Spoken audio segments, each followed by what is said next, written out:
What do they mean when they say you're too expensive? And what should you do about it? People say this all the time, don't they? Residential customers or property owners say it to builders. Builders say it to subcontractors. Property managers and other businesses say it to all sorts of trades. Right? It's a common thing for a customer to say to a trades business owner or construction business owner. Now, there are a few things they might mean, aren't there? And it's worth considering this while you're deciding how to respond. They might mean, I wrote this down, I have a comparable quote from someone else and you need to work on your price or I'll give this job that's definitely going ahead to them. And I think that's the assumption most people, or the interpretation most people have when they're confronted with this comment. They assume that what's really happening is the customer has a directly comparable quote from somebody who's just as good, and you're going to miss out on the job unless you match that quote, and it's definitely for the same standard and quality as you deliver. Might not be though, right? So you have a choice, don't you?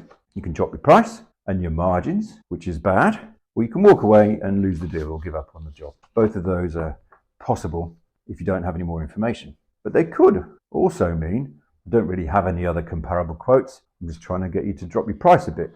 But they may be lying, in other words. And this is quite common. They may or may not even have decided if they're definitely going ahead with the job yet, right? And this is very common behavior for people, to see if they can get you to drop your price by basically asking you to and putting a bit of bullshit around there. So maybe you should call their bluff. Maybe dropping your price is not the right answer here.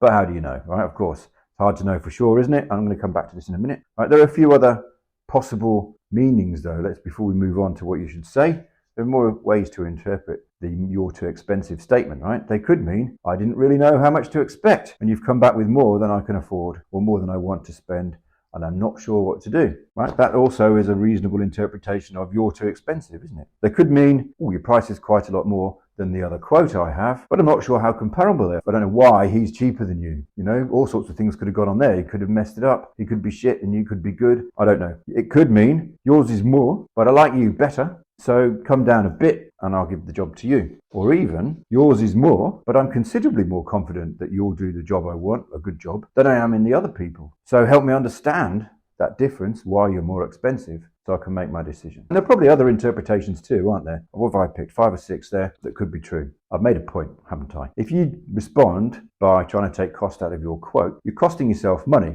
and you're not necessarily increasing your chances of winning the job. If their comment isn't, if you reduce your price, I'll give you the job, if your comment is one of the other ones that isn't reduce your price and you're getting the work, then reducing your price won't help. So best not necessarily to leap straight to reducing your price, trying to take cost out of your price. It might be what's needed for you to win the job, of course, but it might not. There might be a much better response. So what you should do, of course, is communicate. What you should do, of course, is sell and not just price. You should have spent some time before you put your price together, building a relationship, building some trust, building an understanding of their situation so you can lean back on what you've already learned. But really what you should start doing is asking questions and try and understand why they've said you're too expensive. Try and understand where that's come from. You should start talking to your customer. I've seen so many people who get this kind of a response from somebody, and what they do is they, even on an email, you know, and they just go straight into trying to take cost out of what they've proposed. If you only ask questions about the job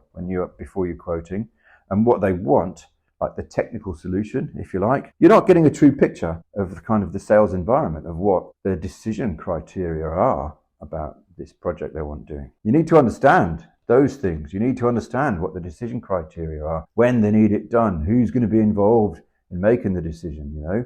Is it really true that they'll buy the cheapest one? It rarely is, right? In my experience, and in fact in studies that are done, price is about 30% of a buying decision.